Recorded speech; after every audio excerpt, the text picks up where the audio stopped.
All right. Hey, friends, welcome to the podcast. This is Conversations with Tad. I'm sitting here with Tad. Wait a minute. I'm on the wrong side now. Yeah. I Okay. haven't. Okay. There Michael. we go. Hey, Tad. Hey, man. We've had quite a bit of trouble getting this going. I'm glad we got it going. That's all right. You look great, bro. I mean, Thanks, man. So do I you. haven't seen you. It's been a couple of weeks now, Yeah. and you're shedding it, and you got to get a little tan to you. You Well, look good, man. I mean, I don't know. I haven't been out in the sun in ages. Well, how you getting it? I Fasting? don't know. Maybe I'm just, maybe I just got healthy skin. It's just that Indian in you. Yeah, there we go. The redneck. No, not redneck. Red man. I'm a red man. Yeah. Oklahoma. They better start giving me my due. What are they called? Whenever you get reparations. I need reparations.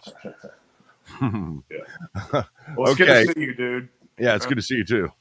I'm glad we finally got this back together, and I just want to say just three things, and you can take over, and I'll just sit back and shut up. No. Talk all you want. We're continuing the. Let me just tell everybody we're continuing the discipleship program with Tad. I'm taking them from beginning to end through the discipleship program.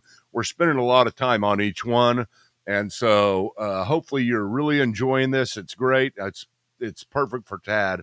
And so everybody needs this. We all need to be reminded of these things. And today we're going to be talking about Sola Scriptura and the different sources, how Sola Scriptura compares to the different sources, the Bible alone, talking about the authority of the Bible. And I don't know where this will go. We'll see. We'll see what Tad has to say. Yeah, I just wanted to say thanks to the folks that I've talked to. I'm calling a lot of past contributors and partners in this ministry, and Michael has a big ministry, and then we're just under the umbrella of credomissionary.org, and that's where the conversation with Tad is, and that's where we're kind of wanting to get the coffee shop going. And if I haven't talked to you yet, I will. But thank you. Let me correct one thing. credoministries.org, not missionary. Oh, yeah. I was saying mission so much because I feel like we're on a mission. And, this is a mission. This is a mission. We need, America needs it just as much as anybody. I want, the people that thought how I thought to think how I think now. Yeah. And I'm dedicating my life to this. And it's because of Michael. But there's just so many other classes, and we can talk about where the money goes later once I get a hold of you. But I wanted to say thank you for those who've done this already, and this is not going away. So thanks for your contribution. All right. Yeah, it's great. Thank you very much, folks. Okay, Tad. Yeah, we're going to be talking about continuing the conversation with authority. Just to remind you, the first session here is just trying to get all our ducks in a row theologically so that we can understand. I mean, whenever you're trying to figure out how to pray, how to study the Bible, how to pray, that's a good one, because we're going to have a whole session on prayer. But how to pray, why to pray, all of the different issues within Christian theology, and we want to know, how do we figure this out? I mean, what are our sources? Where do we go to for truth? That's basically it. And so we're kind of lining up all the different sources that you have within Christian theology. And really these sources can be transferred to any place.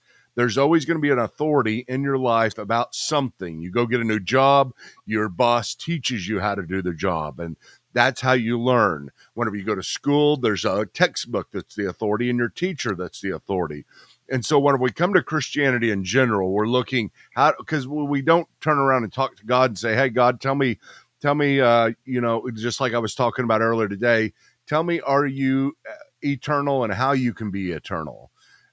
We go to different sources because God doesn't talk to us in such a way. He talks through all of these sources. So that's what we're doing, Tad. Okay. So first of all, I want to talk about Scripture. We've already talked about it a lot, I know, but I want to talk about Scripture as the final authority. Okay. Now do you like this or this better? Wait, yeah, that or that better? You like that? Just where I can't see me is the best. Where you can't see you? Yeah. Okay. The Bible is the How's front. that? That's perfect. Okay. This is a Latin term, and it arose during the time of the Reformation, Tad, Okay. during the 15th, 16th century. Martin Luther, the Reformation. Now, when we talk about Sola Scriptura, you want to understand what we're talking about. The Bible is the final and only infallible authority for our faith. Um, it is the primary source we go to. It's sometimes called the norma normans sed non normata, which is the norm that norms, which is not normed. It controls everything. And so it is the source we go to that we say has authority over every other source, over our teachers, over the government, over everything. It has authority because that's where God primarily speaks through the Bible, right? Mm-hmm. And we've talked about this a long time ago. I mean, gosh, 6 months ago, 8 months ago, and you were like, yeah, it was funny where you were at then with regard to the Bible. It was like, how do I know it's true type thing, or why should I believe it, or why should I go to that?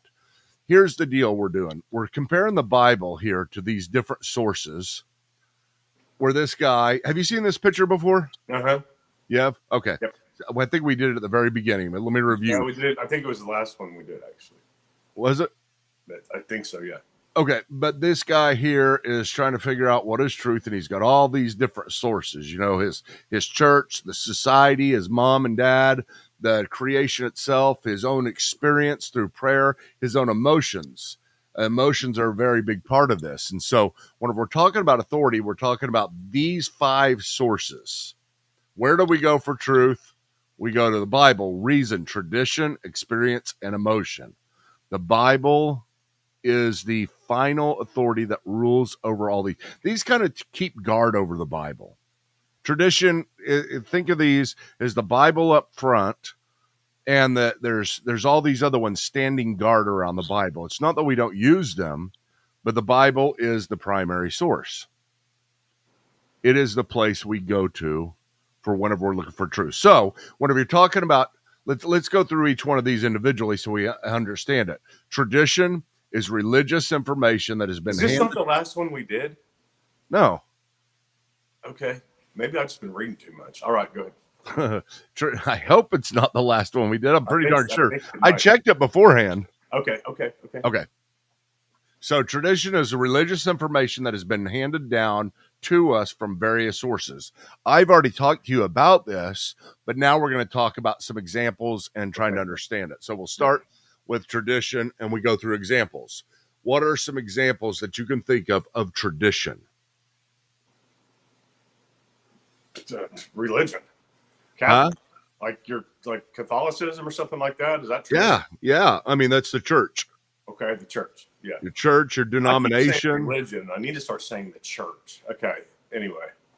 Well, it's fine. But you're talking about, okay, we've got examples being the Catholic Church, you got the Baptist Church, you got all kinds of, you got the sources that have come before us in church history past that we look to for authority, from C.S. Lewis, who wrote, all the way up until I think it was 1960 whenever he died, somewhere right around there. But I read him still, even though he's dead. We have all kinds of dead theologians, dead people that we go to, and we say, gosh, I wonder what St. Augustine thought about this, because I really like St. Augustine. Huh? Augustine. Augustine. That's okay, though. Someday you'll get it to be Augustine once you're a theologian.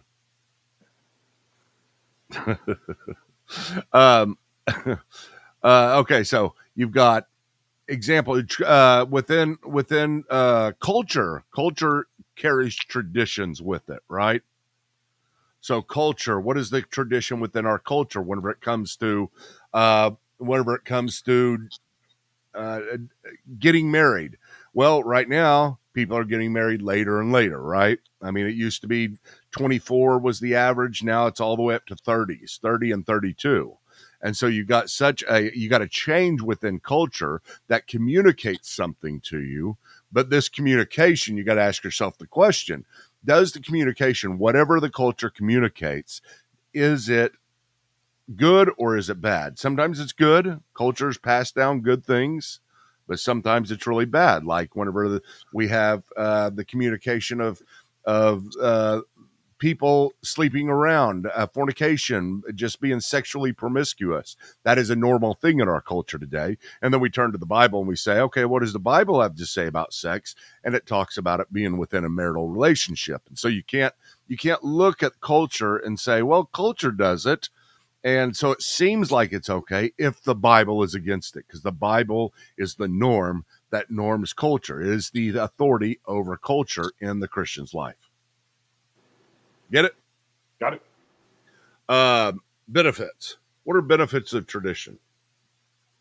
It's tradition. I mean, it's and it goes back to the like-minded people, where the tradition comes in, and that's a benefit because and I'm just going to go off Catholics because that's what I was for my whole life, until recently. So that's my frame of reference.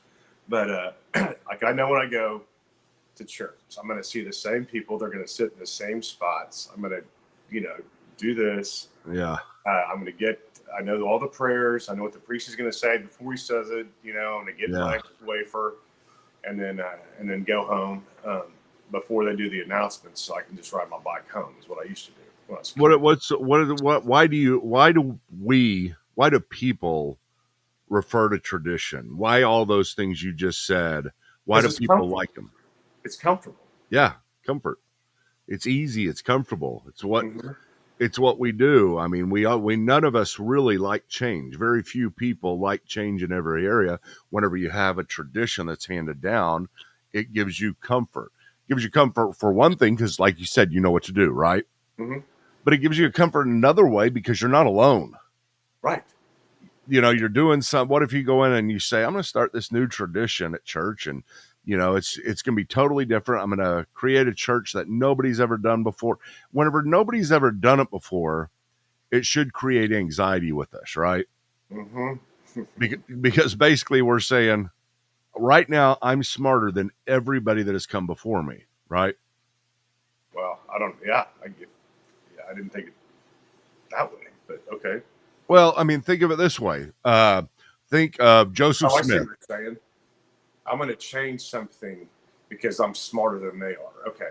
Yeah. Okay. Yeah. Think of Joseph Smith in the 1800s. Joseph Smith came in and he said, mm-hmm. I have found the true religion.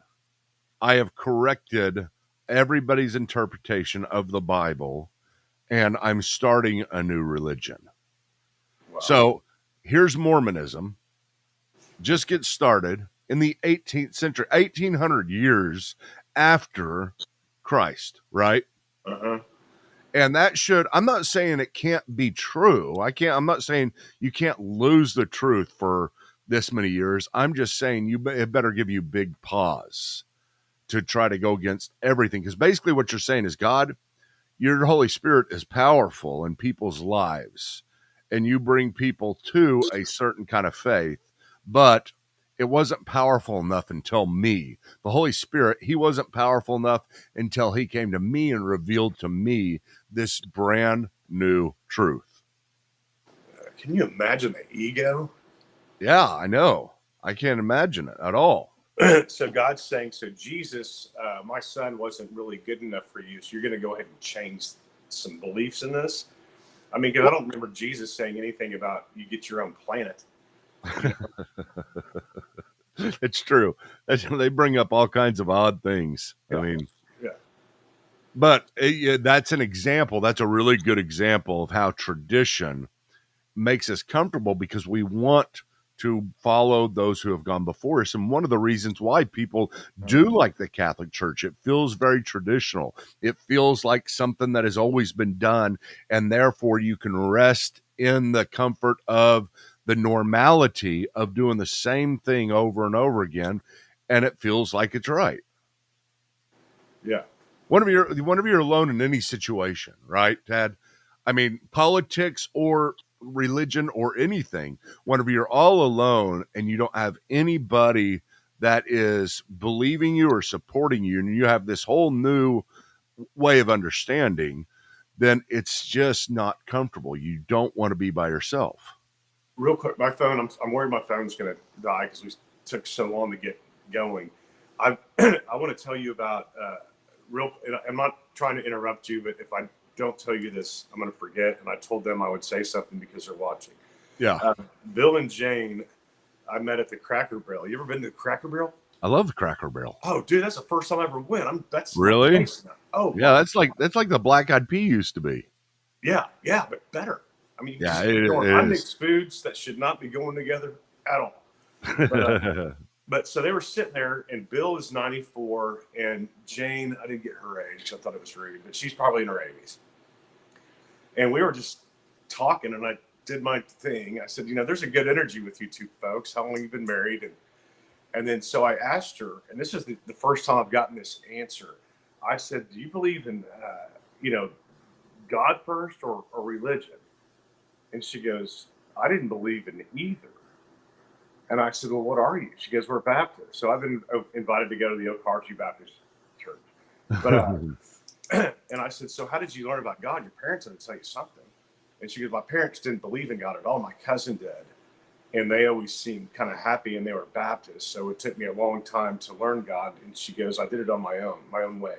And I go, Jane, that is the greatest answer I've ever heard in my life. And I'm so happy I got to meet you.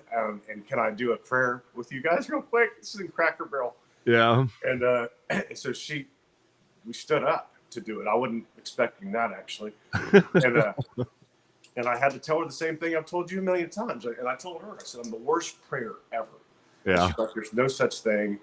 And so I prayed for her husband, Bill, and for her. But I just wanted to tell you that. And then this Lisa Morgan person I met at you guys don't understand. Tad prays with everybody now. I mean, it's you don't get it because you don't know Tad like I do. Right. To see Tad out there praying with people. Well, because I mean, as I've said before, I was bad enough turning my life over, but Tad is the next level. Tad is the one who trained me to be evil. All right, moving on. So, but I don't pray with. There's certain people I just don't feel it. There's certain people that I do. Like their energy is just coming to me. Like I said on that one, that I feel God will throw a lasso on me and say, "Hey, you need to come over here and talk to these people." I truly feel that, Michael, and those are the people I talk to. Yeah. And it's been very. I mean, and today for some reason I called you earlier, and I'm not trying to get out of this, and I'm sorry because I love it. But when I called you earlier and I called Kelly or text Kelly, I felt such a different God type of feeling, like really like powerful, heavier than most, but just felt like warm. It felt like love, and I haven't felt that strong. And that's why I called you. Did you pray for me today? And you said no, like always. And then Kelly said, because he's a good friend, that I was weighing on his heart, and that yes. And so anyway, I just it was the weirdest feeling ever. And this is like we're almost a year into me, like 6 months, and then me really believing in this, and it keeps getting stronger and stronger. And I don't understand it. I don't know when it's going to stop. I don't want it to. And anyway. So if my phone goes out, it's not because I'm mad at you or anything. It's just because it's going out, and I don't have anywhere to plug it in here. But so how to pray, why to pray, and where we go for truth. Is that coming up? Well, this is what we're talking about, where we go for truth. I mean, it's the sources of truth. Okay. So this is everything right here. Okay. Now, really quick, because we should have started with emotions, because there's a lot to say about emotions right there. But you've got the deficiencies of tradition. Tell me about some of those that you can think of. God, I think the deficiencies are some that we just talked about with the benefits, or tradition. Yeah, that could be a deficiency too.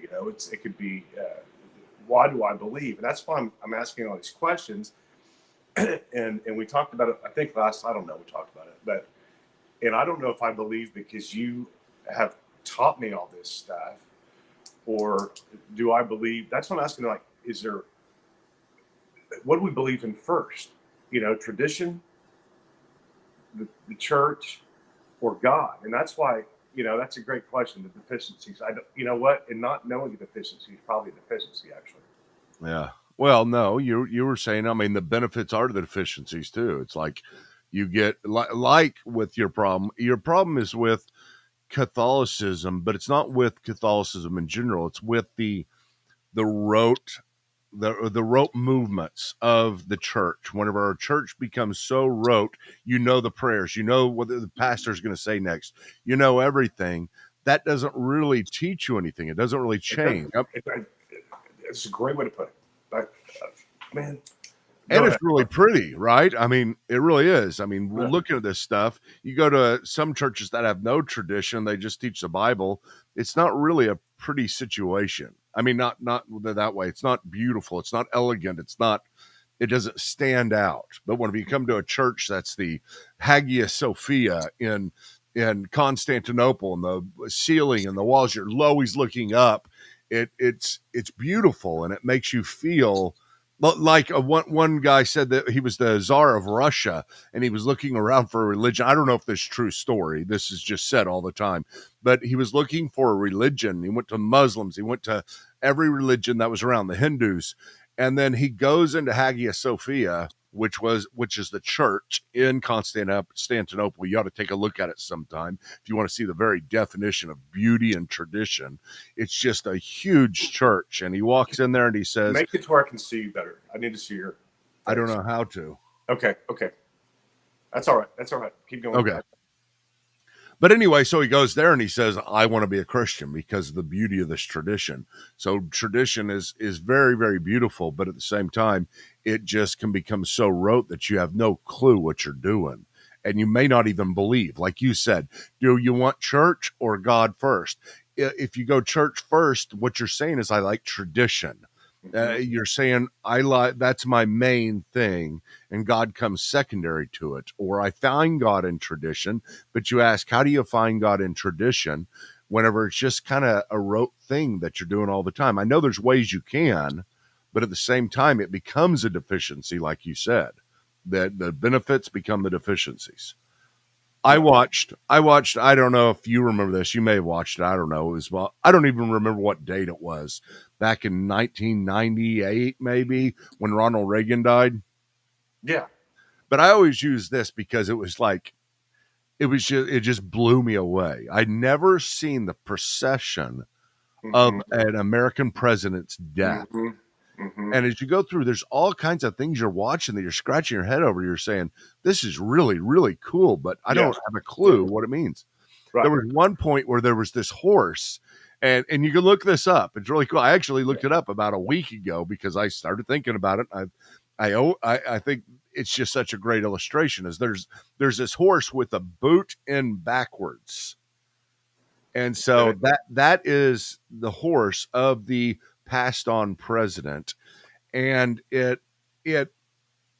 think what it is it shows that he's always now looking backwards because he doesn't have a future anymore, but all of his past is behind him. And you just gave me chills, and I'm not kidding. I know, it's cool, isn't it? Yeah. Well, and I was thinking about our military because, Will, and that, how they are so, they're so traditional too. I mean, those guys know exactly what they're doing when they're doing Yeah.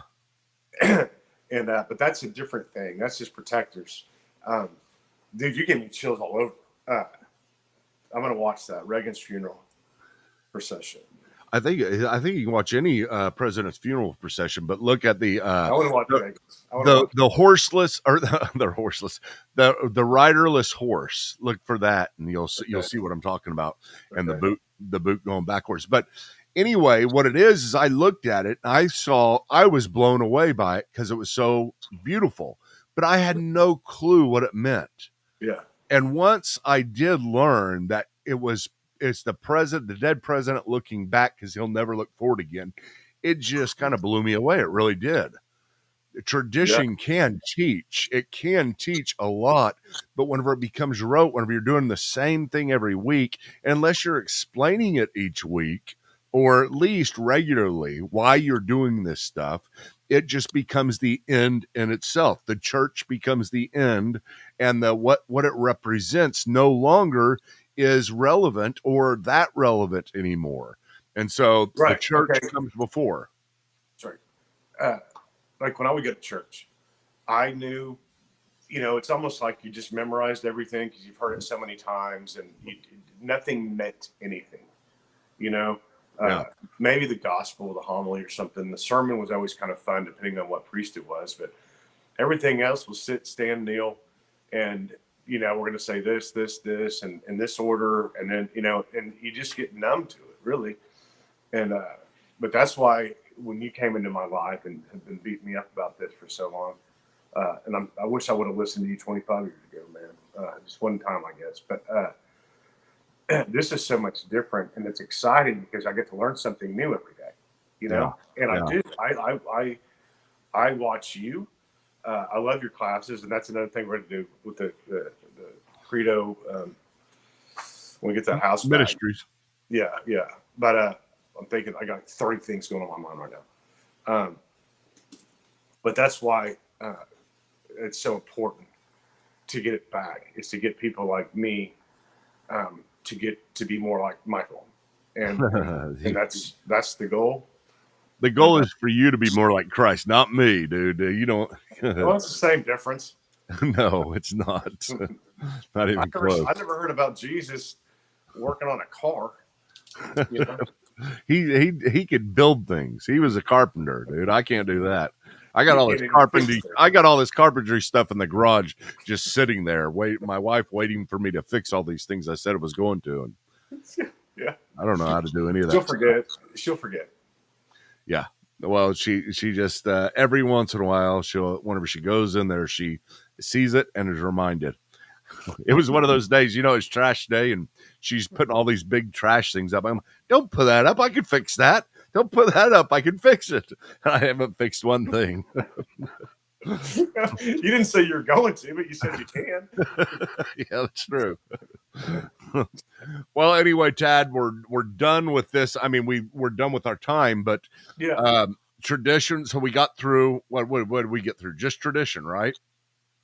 Out of the 5 sources. Benefits and deficiencies. Yeah. We just talked about tradition. Next time we're going to talk about. Let's see here. What do I have up next? My mouse isn't working. That's not good. I have reason. We're going to talk about rationality, and that is that's my favorite. So be thinking about that rationality, how rationality plays a part in our faith, and it is a very important part of our faith. As a matter of fact, rationality is the thing that everything filters through. All of these has to filter through something, and if you don't have a subject verb object relationship in English, you're not going to know what's going on, so it's rational. So we'll talk about that more later. Do you want to talk about it tomorrow? Yes. At the same time? Same time, same place. Okay. All right, man. I love you, Michael. All right. Love you too, man. Thanks everybody. Around. Thanks for doing this. And man, you don't understand how proud I am of you. I really am. Thank you, Michael. Yeah. That's why I love you, bro. All right.